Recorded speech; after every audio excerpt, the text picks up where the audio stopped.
श्री कृष्ण ने कहा मुस्कुरा के, हाँ हाँ मैं जानता हूं वो कौन है। फिर श्री कृष्ण गए और अपने बाएं हाथ को लंबा करते करते करते करते गिरगिट को पकड़कर बाहर कर दिया। वही राजा नृग थे। फिर वो देवता की शक्ल में हो गया और चला गया दिव्य लोक।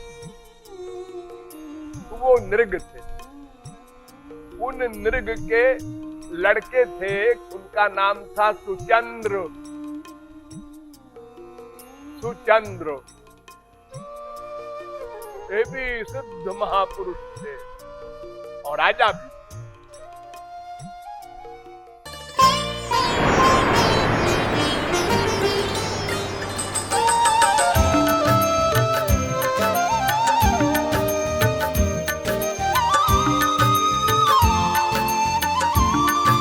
एक साधक का प्रश्न है, राधा रानी कौन है, उनका परिचय।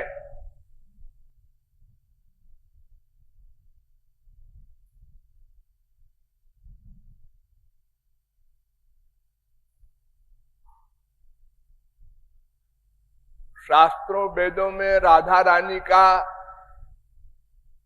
बहुत विस्तृत विवेचन नहीं है, श्री कृष्ण का अधिक है।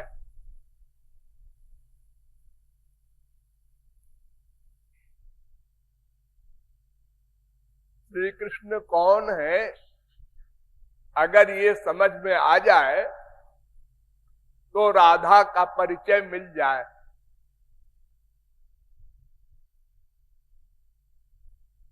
श्री कृष्ण का जो निज स्वरूप है उसको कहते हैं सच्चिदानंद। सत चित आनंद, ये श्री कृष्ण का वास्तविक स्वरूप है। सत शक्ति से वे अपनी रक्षा करते हैं और समस्त जीवों की रक्षा करते हैं। ये सत्ता जो हमारी सत्ता है वो भगवान के द्वारा है। तो सत माने सत्ता। भगवान अपनी सत्ता और अपने जनों की यानी जीवों की, अंशों की सत्ता, दोनों की रक्षा सत शक्ति से करते हैं और चित्त शक्ति से भगवान का ज्ञान का स्वरूप है और जीवों को भी ज्ञान देते हैं। और आनंद शक्ति से भगवान स्वयं आनंदमय रहते हैं और शरणागत को भी आनंदमय कर देते हैं। यानी ये भगवान की तीन प्रमुख शक्तियां हैं। वैसे तो उनकी अनंत शक्तियां हैं। श्री कृष्णेरो अनंत शक्ति ताते तीन प्रधान। क्यों?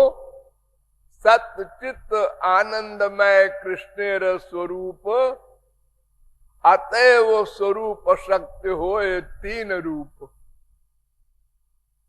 भगवान की जो स्वरूप शक्ति है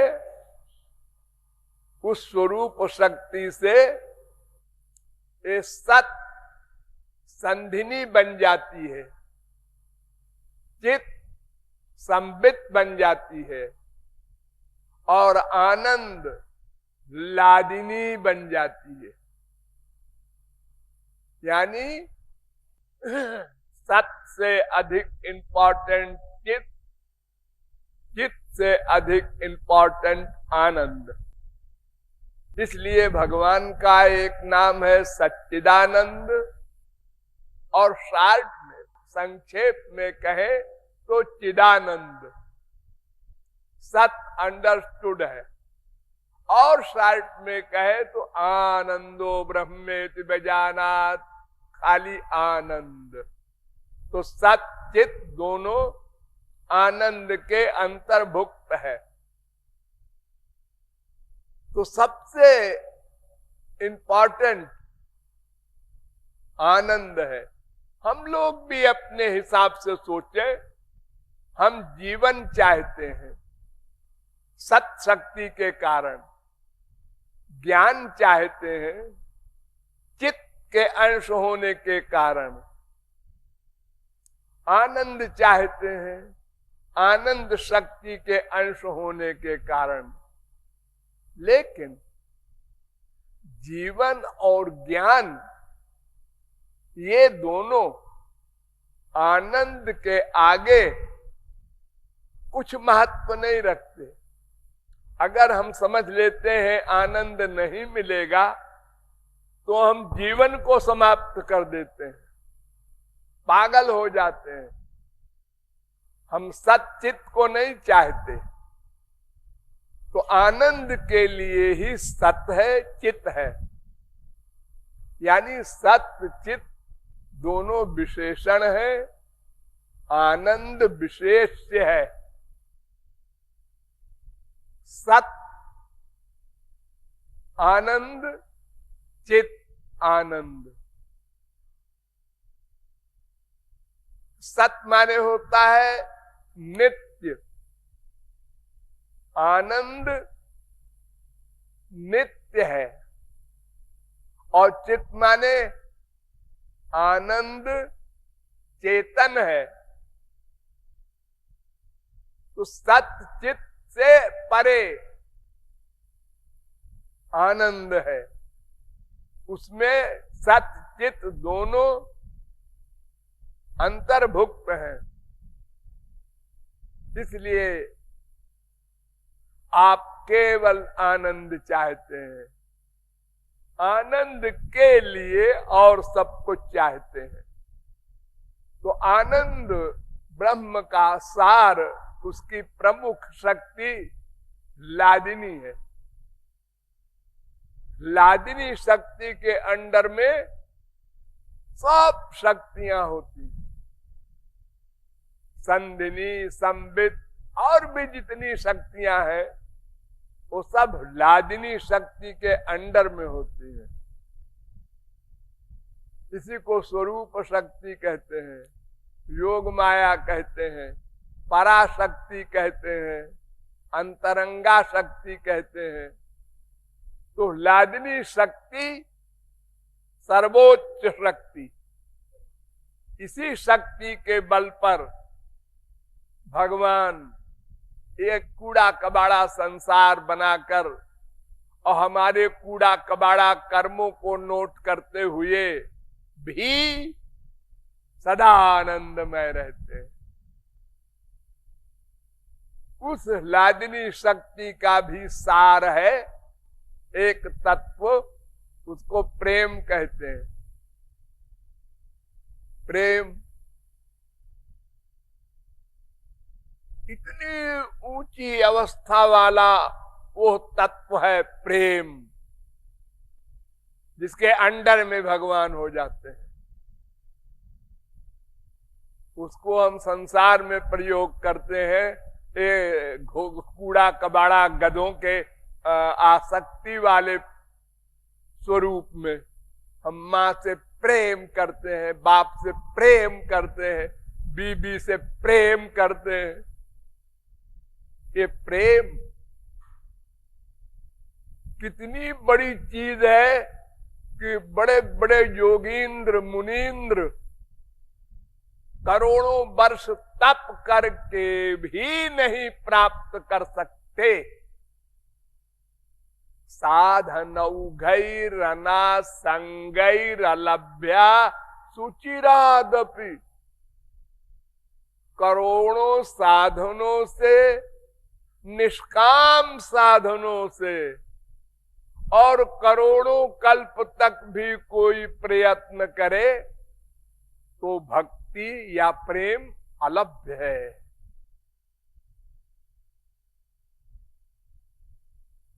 वो तो भगवान की शक्तियों में भी जो सारभूत तत्व है उसको प्रेम कहते हैं।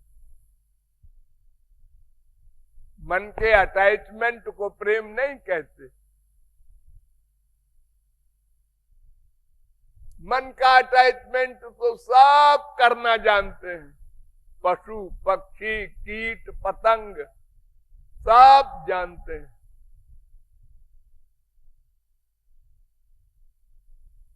लेकिन प्रेम प्राप्त करने वाले तो अरबों में भी कोई नहीं होते। कोई तो महापुरुष कहते हैं आप लोग, संत महात्मा। वो प्रेम जो लादनी शक्ति का भी सारभूत तत्व है, उस प्रेम के भी आगे और स्तर हैं। स्नेह, उससे ऊंचा स्तर मान, उससे ऊंचा स्तर प्रणय, उससे ऊंचा स्तर राग, उससे ऊंचा स्तर अनुराग, उससे ऊंचा स्तर भाव, उससे ऊंचा स्तर महाभाव।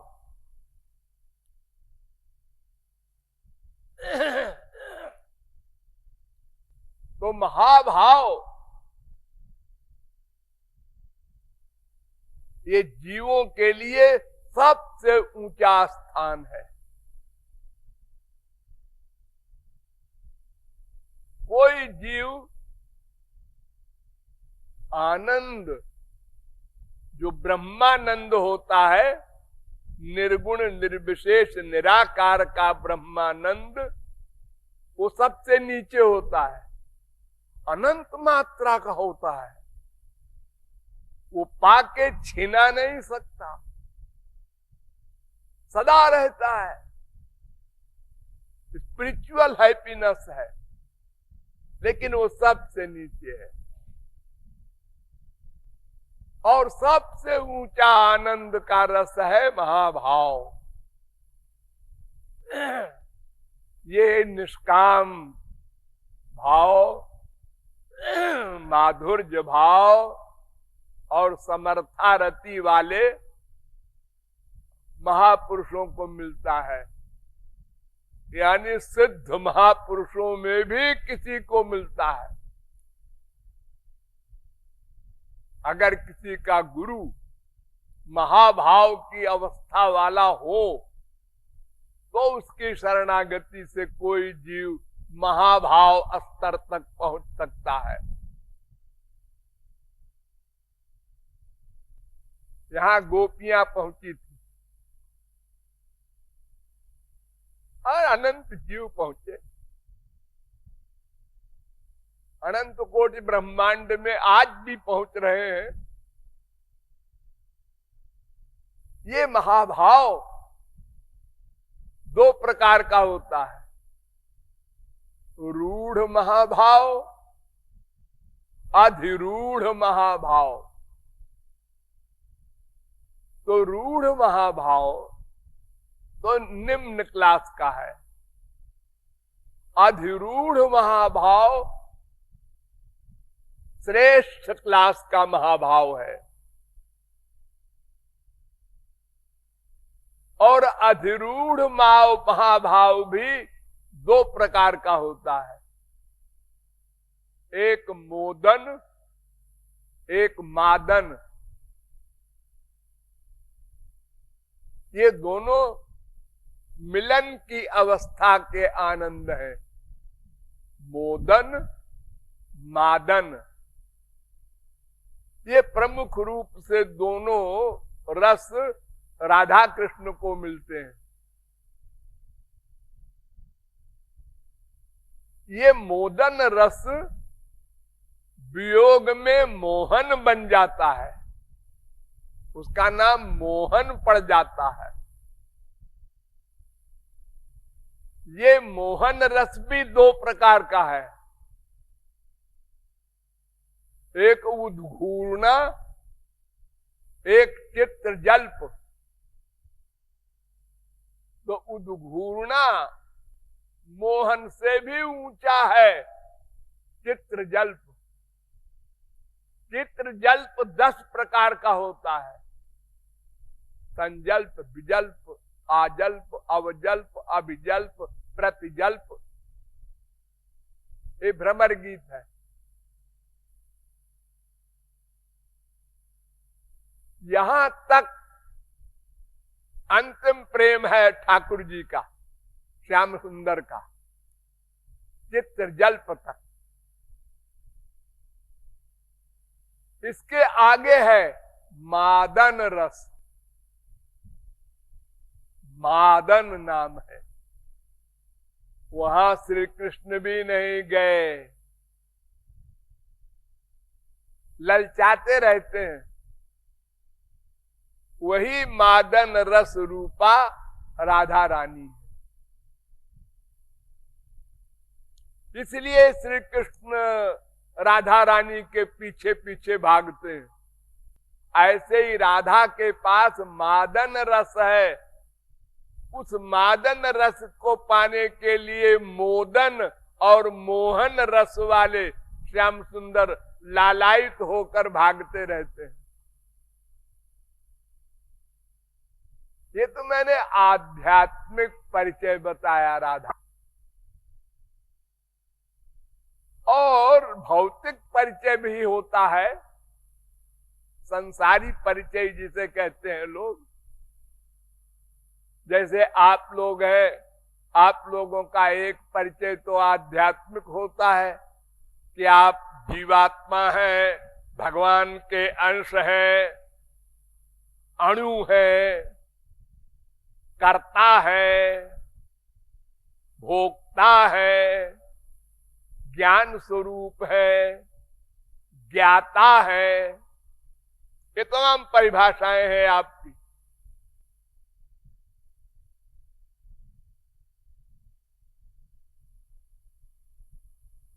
आत्मा नित्यो व्यय शुद्ध एक क्षेत्रज्ञ आश्रय अभिक्रिय स्वदृढ़ेतुर व्यापको संज्ञानावृता। भागवत। ये 12 गुण होते हैं आपके, आत्मा के। ये आत्मा का परिचय। लेकिन शरीर का परिचय भी होता है। जी आप ब्राह्मण हैं, क्षत्रिय हैं, वैश्य हैं, शूद्र हैं, आप कलेक्टर हैं, कमिश्नर हैं, गवर्नर हैं, इत्यादि संसारी परिचय। आप बिजनेसमैन हैं, आप सर्विस करते हैं, आप कलाकार हैं। तो ऐसे ही राधा रानी का एक परिचय मैंने बताया। दूसरा परिचय और सुन लीजिए संक्षेप में। एक राजा थे इक्ष्वाकु। इक्ष्वाकु बहुत बड़े महापुरुष भी थे और राजा भी थे। उनके लड़के थे, उनका नाम था नृग। नृग का नाम तो आप लोग जानते होंगे, जिनके विषय में आपने सुना है कि एक गाय के दान करने में गड़बड़ी हो गई तो श्राप दे करके उनको गिरगिट बना दिया गया। और कृष्णावतार में जब द्वारिका में श्री कृष्ण के लड़के प्रद्युम्न वगैरह खेलते खेलते एक कुएं के पास गए तो देखा बहुत बड़ा गिरगिट उसमें पड़ा था। तो सारे बच्चों ने प्रयत्न किया कि इस गिरगिट को कुएं से निकाल दें, तड़प रहा है, लेकिन नहीं निकाल पाए। तो आके अपने डैडी से कहा, श्री कृष्ण से, श्री कृष्ण ने कहा मुस्कुरा के, हाँ हाँ मैं जानता हूं वो कौन है। फिर श्री कृष्ण गए, अपने बाएं हाथ को लंबा करते करते करते करते गिरगिट को पकड़कर बाहर कर दिया। वही राजा नृग थे। फिर वो देवता की शक्ल में हो गया और चला गया दिव्य लोक में। तो वो नृग थे। उन नृग के लड़के थे, उनका नाम था सुचंद्र। सुचंद्र ये भी सिद्ध महापुरुष थे और राजा भी थे।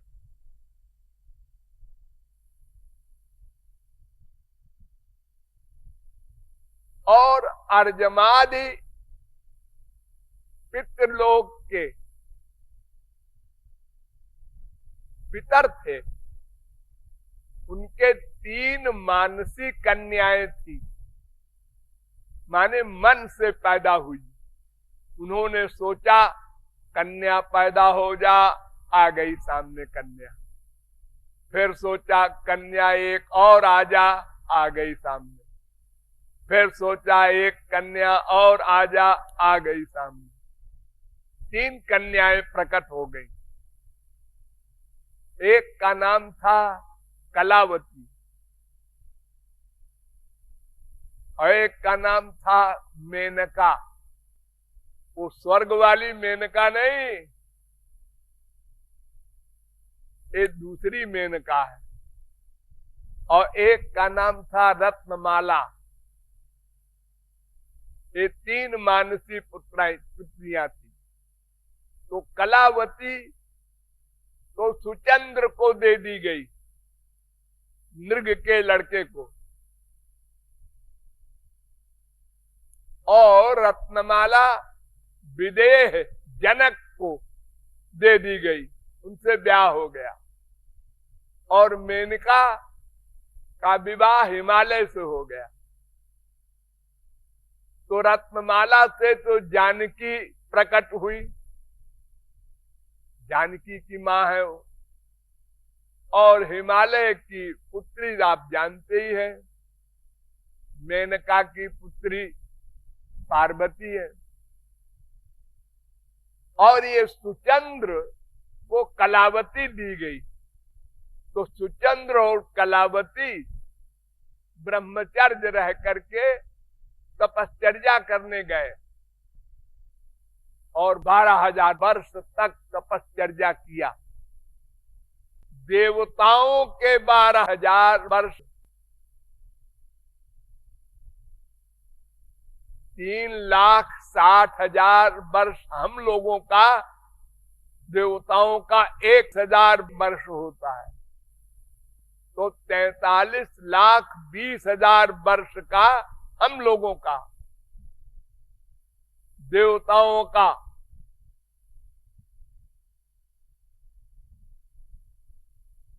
12,000 वर्ष होता है।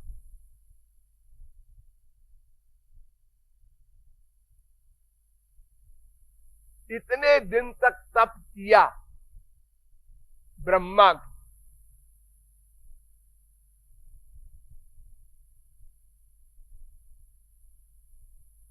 ब्रह्मा प्रकट हुए, वर मांगा। तो दिव्यलोक में पहले गए दोनों, सुचंद्र और कलावती। फिर ब्रह्मा ने वर दिया कि द्वापर में तुम दोनों वृषभानु और कीर्ति बनोगे और तुम्हारे यहां राधा का अवतार होगा।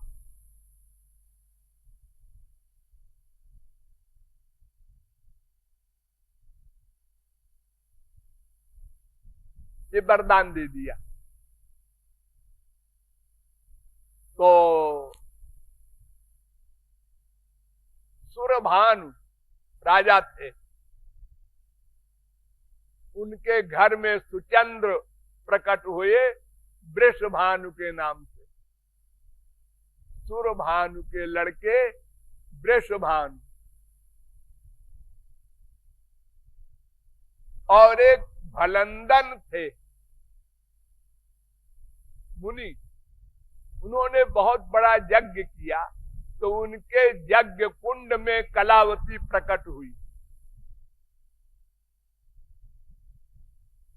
चंद्र की स्त्री, उसी कलावती का नाम पड़ गया कीर्ति। उनका विवाह वृषभानु से हुआ। तो वृषभानु और कीर्ति, इनकी पुत्री बनी राधा रानी। अयोनि संभवा राधा, अयोनि संभवा देवी वायुगर्भा कलावती, सुषाव मायया वायुम सा तत्राविर्बभूवहा। ब्रह्म वैवर्त पुराण। यानी पेट में नहीं गई राधा रानी, कीर्ति रानी के हृदय में बैठ गई और वायु से उनका पेट बढ़ता रहा। जैसे देवकी के पेट में श्री कृष्ण ने किया था, वही नाटक यहाँ पर राधा रानी ने कीर्ति के पेट में किया। और आविर्बभूव, और फिर प्रकट हो गई राधा रानी। ये राधा रानी का बहिरंग शारीरिक भौतिक सांसारिक परिचय है। दोनों परिचय मैंने आपको बता दिया। अगर कुछ गलती हो तो माफ करेंगे। बोलिए राधा रानी की।